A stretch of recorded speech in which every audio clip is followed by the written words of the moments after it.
ज्येष्ठ कायदेतज्ज्ञ उज्ज्वल निकम यांची राज्यसभेवर निवड करण्यात आली आहे. राष्ट्रपती कोट्यातून उज्ज्वल निकम यांना राज्यसभेची खासदारकी देण्यात आली. उज्ज्वल निकम यांच्यासोबतच सी सदानंदन मस्ते, हर्षवर्धन श्रृंगला आणि डॉक्टर मीनाक्षी जैन यांनाही राष्ट्रपती कोट्यातून राज्यसभेवर संधी मिळाली आहे. राष्ट्रपती द्रौपदी मुर्मू यांनी राज्यसभेचे नामांकित सदस्य म्हणून 4 प्रतिष्ठित व्यक्तींची नियुक्ती केली आहे.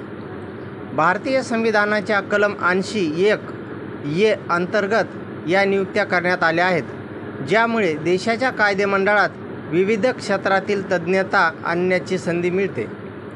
या 4 नावांमध्ये कायदा, परराष्ट्र धोरण, शिक्षण आणि इतिहास अशा विविध क्षेत्रात महत्त्वपूर्ण योगदान देणाऱ्या व्यक्तींचा समावेश आहे.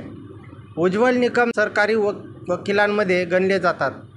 उज्ज्वल निकम यांनी 1993चा मुंबई बॉम्बस्फोट, गुलशन कुमार खून खटला, प्रमोद महाजन खून, 26/11चा मुंबई हल्ल्यातील अजमल कसाबचा खटला आणि 2016च्या कोपर्डी बलात्कार खटल्यासारख्या अनेक हाय प्रोफाईल प्रकरणांमध्ये खटल्याचे नेतृत्व केले आहे.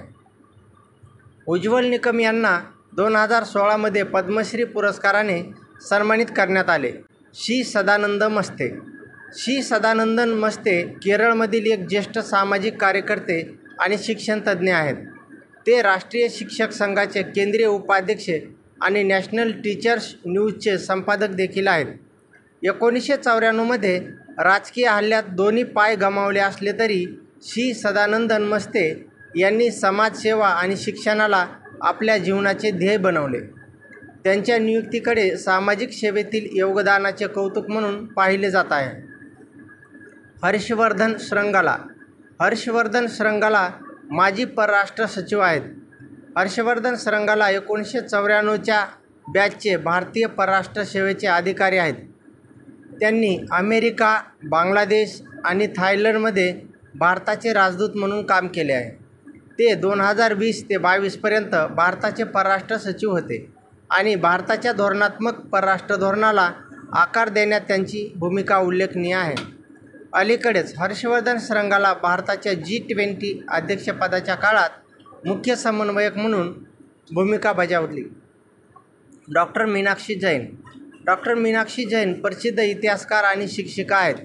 त्यांनी दिल्ली विद्यापीठाच्या गार्गी कॉलेजमध्ये इतिहास शिकवला आहे आणि भारतीय सांस्कृतिक वारशावरील त्यांच्या संशोधन कार्याला आंतरराष्ट्रीय स्तरावर मान्यता मिळाली आहे. मीनाक्षी जैन सती, राम आणि अयोध्या आणि देवतांचे उड्डाण पुस्तकांच्या लेखिका आहेत. 2020मध्ये जैन यांना पद्मश्री पुरस्काराने सन्मानित करण्यात आले. मीनाक्षी जैन भारतीय इतिहास आणि परंपरावरील संशोधनासाठी ओळखल्या जातात.